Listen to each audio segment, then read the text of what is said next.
En mayo del 2025 se cumplen 5 años del inicio de la pandemia de la COVID-19, en donde todo el mundo se tuvo que encerrar para evitar contagios y muertes por el virus que salió de Wuhan, China. Tan solo a 3 días del inicio del año 2025, China vive momentos de tensión, pues hay un nuevo virus que está rondando sus calles y que, según reportes de prensa, está complicando la ocupación de los hospitales.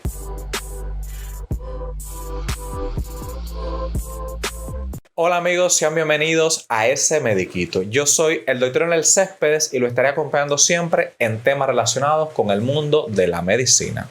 Estamos en el 2025 y es muy probable que ya te hayas preguntado cuál enfermedad infecciosa puede suponer el mayor problema para los humanos este 2025. El virus del COVID-19 apareció de manera inesperada a finales del año 2019. En cuestión solamente de meses, se extendió rápidamente por todo el planeta, causando una pandemia sin precedentes que resultó en la muerte de millones de personas en todo el mundo. Este evento catastrófico ha dejado una profunda huella en la memoria colectiva y ha cambiado para siempre la manera en que la sociedad percibe las enfermedades infecciosas. Desde entonces, es justo afirmar que la mayoría de las personas han desarrollado una gran preocupación ante la posibilidad de que surja una nueva enfermedad infecciosa de gran magnitud. Esta preocupación abarca no solo a los virus, sino también a otros patógenos como las bacterias, los hongos y parásitos, que también tienen el potencial de provocar brotes epidémicos con consecuencias devastadoras para la salud pública global. ¿Qué enfermedad infecciosa puede suponer el mayor problema para los humanos en este 2025? Con la COVID en retirada, gracias a las vacunas y la inmunidad muy eficaces, las 3 enfermedades infecciosas que más preocupan a los responsables de salud pública son la malaria, un parásito, el VIH o virus de inmunodeficiencia humana, un virus, y la tuberculosis, que es una bacteria. Entre las 3 matan alrededor de 2 millones de personas al año. Y luego están, por supuesto, una gran lista de vigilancia de patógenos prioritarios, especialmente los que se han vuelto resistentes a los fármacos que se suelen utilizar para tratarlos, los llamados antibióticos y antivirales. Recordemos que la Organización Mundial de Salud el año pasado, a mediados de julio y agosto, habló sobre la enfermedad X, una nueva enfermedad que debe aparecer y, según menciona la OMS, será más terrible y más devastadora que la COVID-19. Aunque esta enfermedad X podría presentarse en forma de cualquier patógeno, ciertos grupos son más propensos que otros a causar brotes rápidos, y esto incluye a los virus. Un nuevo virus comienza a dar de qué hablar en el mundo, ya que puede provocar una enfermedad respiratoria de gravedad variable en personas de todas las edades, pero que se desarrolla especialmente en niños pequeños, adultos mayores. El metaneumovirus humanos HMPV, aunque fue descubierto en el 2001, acapara los titulares tras registrarse un aumento de casos no precisados en China. Ha sido pronunciado oficialmente por las autoridades locales como un brote. Tampoco se ha declarado como un estado de emergencia. Varios portales de noticias han alarmado a la población hablando de una potencial pandemia, la cual hasta ahora está lejos de serlo. El metaneumovirus humano provoca síntomas similares a los de la COVID-19, ya que se manifiesta a través de la tos, se manifiesta a través de la fiebre, congestión nasal y dificultad para respirar. En algunos casos, los síntomas pueden causar bronquitis o neumonía. Este virus respiratorio que afecta a personas de todas las edades, aunque, como ya les comenté, más a niños y adultos mayores. No es la primera vez que este nombre es popular. El virus fue identificado por primera vez en el 2001 en Países Bajos y desde entonces ha estado viviendo en el día a día de las personas sin causar situaciones extremas. El metaneumovirus humano volvió a sonar con fuerza a finales del año 2024.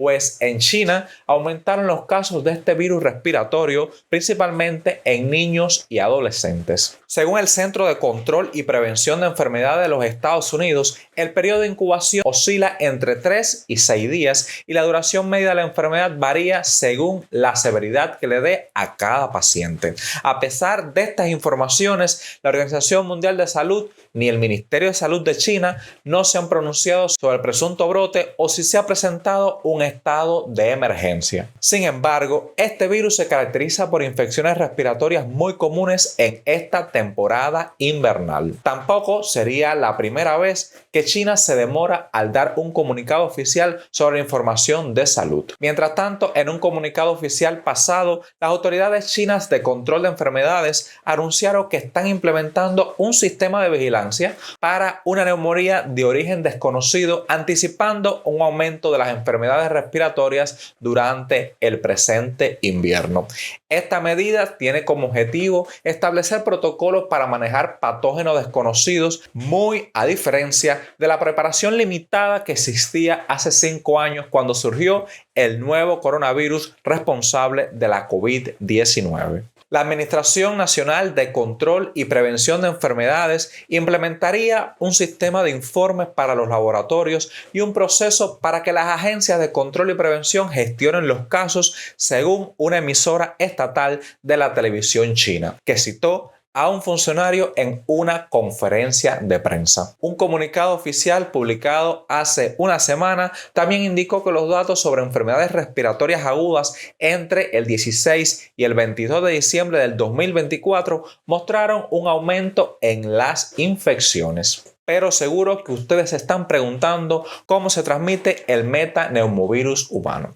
Si estás viendo este video es porque ya perteneces a esta increíble comunidad de YouTube y eso me hace muy feliz. Quiero hablarte sobre algo que va a mejorar nuestra experiencia juntos. Me estoy refiriendo a las membresías del canal. Las membresías de YouTube son una manera exclusiva de unirse más aún a nuestro canal. Al convertirte en miembro obtienes acceso al contenido único y beneficios especiales que no están disponibles para todos los suscriptores. Es como entrar a un club VIP de nuestra comunidad. Como miembro del canal obtendrás acceso anticipado a los nuevos videos antes de que se publiquen para todos. Como médico neurocirujano podrás consultarme sobre enfermedades, diagnósticos, exámenes médicos, operaciones y todo esto con acceso a un chat privado vía WhatsApp. Disfruta de videos, tutoriales, transmisiones en vivo solo para miembros. Además, junto a tu nombre en los comentarios y en los chats en vivo se mostrará tu insignia de miembro. Para mí las membresías son fundamentales porque me permitirá crear contenido de interés para ti. Con tu apoyo puedo invertir en mejor equipo, realizar mejores investigaciones y por supuesto dedicar más tiempo a interactuar contigo. Tu apoyo me ayuda a mantener este canal libre de anuncios molestos y seguir compartiendo contenido de la mejor calidad. Unirte a la membresía no solo te da acceso a estos beneficios increíbles, sino que también te permite ser parte de la comunidad cercana y apasionada por el bienestar y la salud. Así que no demores más y da clic en el botón unirte y conviértete en parte de la familia de los miembros del canal. Te espero en la zona de miembros. Pues el metaneumovirus humano se transmite principalmente a través de las secreciones respiratorias. Puede ser al toser, al estornudar. Además, el contacto cercano, igual que en la COVID-19, a través del contacto con las manos o bien con superficies u objetos contaminados. Los Centros para el Control y Prevención de Enfermedades recomiendan diversas medidas preventivas para frenar la propagación del metaneumovirus y otros virus respiratorios de esta temporada. Incluyen el lavado, como siempre les digo, frecuente de las manos con agua y jabón durante al menos por 20 segundos. No tocarse los ojos, la nariz o la boca con las manos sin un previo lavado adecuado. Y evitar, por supuesto, el contacto cercano con personas que estén enfermas o que tengan síntomas de enfermedades respiratorias. Además, quienes presenten síntomas similares a los de un resfriado deben utilizar una mascarilla en el exterior, cubrirse la boca y la nariz al toser o estornudar o evitar compartir utensilios y bebidas y abstenerse de besar a otras personas y tratar de permanecer en casa hasta que encuentren una mejoría. Y si me preguntan por el tratamiento, pues lamentablemente en la actualidad no existe un tratamiento antiviral específico para el metaneumovirus ni una vacuna para prevenir su infección, por lo que la atención médica se centra en el manejo de los síntomas de manera de a pollo. ¿Qué sucederá de aquí en adelante? ¿Será el metaneumovirus la epidemia anunciada para el año 2025? ¿Será el metaneumovirus el virus que tanto la Organización Mundial de Salud a mediados del año pasado, entre junio y julio, hablaba de la enfermedad X o la enfermedad desconocida que los países y gobiernos tenían que prepararse? ¿Será esta la nueva pandemia? Pues estemos al tanto a las noticias. Y hasta aquí el video de hoy. Recuerde compartir toda esta información para que llegue a más personas y mejor podamos cuidar nuestra salud y la de nuestros familiares. Gracias por estar aquí y nos vemos muy pronto en un próximo video.